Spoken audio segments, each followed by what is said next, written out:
company, and then I worked my way up and got on to the e-board, and I was working a lot under Miss Carol Blazina, who's no longer with us, unfortunately. But I think that the clubs that we have there, Scott is very heavily involved. I remember always coming in when I was choreographing on Terps and Scott helping with the lighting so much. And just, I mean, the staff, they want everybody to succeed, right? I mean, most teachers do, but this was very hands-on. Um, this was an extra club that a ton of students felt super, super passionate about. And so the teachers and the faculty were there to help us along the way and push us to be better. And I mean, I learned so much from Terps and my journey in Terps. So yay, faculty, you guys rock, truly. Sarah, I think you had a question, right? Sarah? And then I'm coming to you, Katie. Yeah, hi. I have kind of two questions. First of all, it's great to meet you. Like, thank you so much for doing this. This is awesome. Um, I guess my question was through the audition process, like when you first started out, A, how did you stay motivated? And B, was it your active goal to get on like a Broadway show, or were you just kind of seeing where it led you? I mean, it was definitely my goal to get on to Broadway for sure. And I do think there is something to be said about like fighting as long as you need to fight in order to get there. But it is not something that's guaranteed. I didn't move to New York saying to myself, well, as long as I try really hard, I'll definitely get there. Because there is no guarantee like that. I do think that you have to try really hard and you have to push yourself really hard. But so I guess I was just kind of seeing if I could. I wanted to see what that was before I used my economics degree. I wanted to see what that was for me. Um, and your other part of your question was, how did I stay motivated through auditioning and stuff? Is that what it was? Yeah, that was it. I think there's just I think there's just a love and a passion for theater that you either have or you don't. And I mean, I caught the bug when I was 4 years old. It's just something I didn't want to do anything else. So it wasn't even like there was another option for me. I just loved it so much. And people say all the time, nobody nobody pursues theater for like the great money, because that's not what it's about. Like, people pursue theater because they love live performance in whatever capacity they're doing it in, whether that be, performing, lighting, costume design, makeup, whatever it is. So it was just like such a passion that I didn't care about how hard it was or how many times they said no to me about an audition or whatever. Nice. Okay, wait. That answer. Thanks. Katie. Hi, it's so nice to meet you. Um, Nice to meet you. my question is, what would you recommend, um, basically for a graduating senior who wants to go into theater during a pandemic? Because I feel like I kind of had a plan and now it's been completely derailed and I'm just a little lost at the moment. I totally get that. There's no like solid answer for this, I unfortunately, because I mean know. it's just so unprecedented. Um, but I would say, let's see, are you graduating in June or are you graduating mid-year? May, yeah. Oh, May. Sorry, I'm back to high school. Yeah. Um, okay, May. Yeah. So, I mean, the good thing about that is that right now Broadway is supposed to like hopefully start up around the end of May, beginning of June. Um, I mean, I would just, do you plan on moving to New York? Yeah.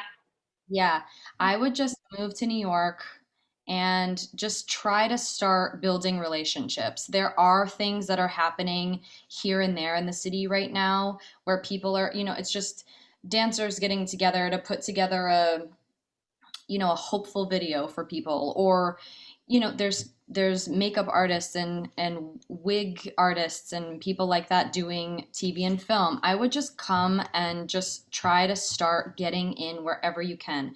If it's a low budget film, if it's a something for free dance project or singing project, acting project, to get to know these people that are working professionally in the business.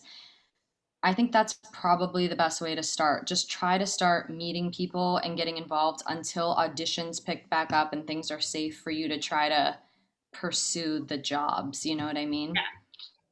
It's Thank so you. hard right now. Yeah. Yeah. But Yeah. I mean, it'll come back. It'll come back in hopefully the same way that it was before. Yeah. But definitely don't give up. Okay. Thank you. Come to New York. Come to New York. I will. Okay. Great. Emily. Okay, so I just had like a quick question. I know like a lot of people from CCM have made it to Broadway. That's like probably the number one school that I know people in that have made it there.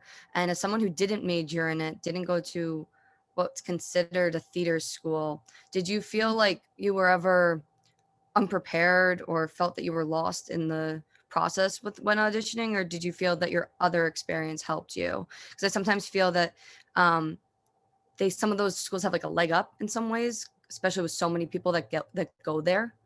And I know that I just have met so many people that have gone to those schools. So coming in from not being that major, not going through that experience, did you feel ever behind?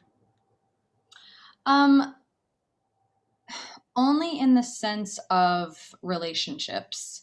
People that come from UMich and CCM and all those huge, huge theater arts schools, they come in as seniors. They come to New York and they do showcases if they're performers, and that opens them up to agents and managers and casting directors. And all, so they have all of these things at their disposal that I didn't have coming in and that you won't have going in. But so yes, you do have to work harder in that way. But as far as being prepared and being able to compete with them, I don't think, I think the training and the experience that I got in Oneonta was just as good. Just as good. I mean, we're fortunate, so you just might have to work a little harder to make the relationships and to get in the room kind of thing. Okay. Thank you. Yeah. Anybody else? Okay, Kylie. Hello, so nice to meet you.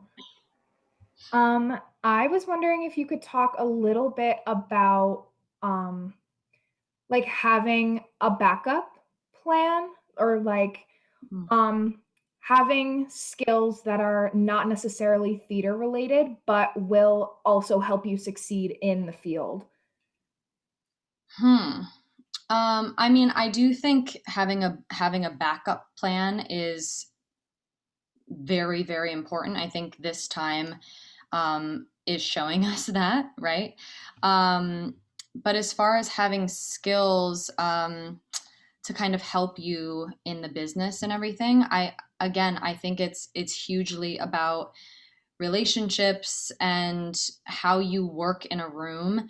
If you come to New York and you're working as a dancer and you do a couple shows and you get to know people, maybe if you start to work with a couple choreographers or something, this is just an example. And you're working with different choreographers and they keep rehiring you for something. Maybe you're like, well, my body, I can't be a dancer for the next 50 years of my life. Let me get into choreography. And you call up those choreographers and you say, hey, can I sit in the room with you and maybe assist you in any way that you want, and then there you go. You're kind of like transitioning to a different part of the business and something that you can do for much longer. You know what I'm saying? And that goes with everything. You know, if you're working as stage management, or, you know, I've seen stage managers get into directing, and so it's all just experience and relationships. Who you know is really, really helpful, and being a pleasant person to work with. I can't stress it enough. Thank you. Yes. Peter. Hi. Kind of. Wait, is my microphone? Okay. Yeah. Hi. How? Kind of jumping off what Katie said earlier. How has it been like as a professional trying to work through post-COVID? I guess. It's hard. Everybody's trying to figure it out right now. Trying to make ends meet, and being, you know, be able to pay your rent. So what I've heard most people have done, most people are teaching virtually, whatever that is. If that's dance classes, if that's you know, acting workshops, singing, whatever it may be, people have kind of turned to teaching, which is great because that is something that we can safely do right now. But, you know, a lot of people have also just kind of left New York, and they've gone back to their hometowns, or they've moved out to LA to try to pursue the TV film world. Um, I mean, it's sad. There's been so many people that have just kind of like up and left New York. Um, but the thing about performers and, you know, people that are a part of the theater world, um, I think we just figure it out. Like, people are smart in this business, and you just figure it out. You're flexible. You're in a business already where you have a gig for a certain amount of time, and then it ends and you have to find another one. So like, we're used to this in a way, right? Like, you just make it work. You figure out what comes next. And so I think this is just like a bigger version of that right now. All right, let's do like 2 more questions. Kira. Okay, mine's is a double-parted question. First part, if you've had to like create your own version of Hamilton, like what would that look like? And B, this one's for my mommy. What was it like working with Lin-Manuel Miranda? I get that question all the time. If I had to do my own version of Hamilton, it would be much worse than the version that exists today, because I'm not nearly as brilliant as Lynn is. And I don't even know what it looks like, because I remember when I first booked the show, before anybody really knew about it, and I had heard some of the music. Now, I learned the music for my audition from an audio clip that I received of Lynn singing Burn and Satisfied, and That Would Be Enough. Like, all the female songs Lynn was singing on an audio clip that I had to learn from. That was really odd, but I knew right away. I was like, this music is so good. But I do remember when I booked it, I said to my close friends and family, so I just like booked this show, and it's like a hip hop musical about a founding father. I just don't know if it's going to be like a successful thing. Like, is there going to be a market for this? And I mean, hilarious, right? Looking back, you're like, oh, okay, well, I didn't get it, obviously, at the time. So I don't even know what my version of Hamilton looks like. I just know it wouldn't be nearly as amazing as it is.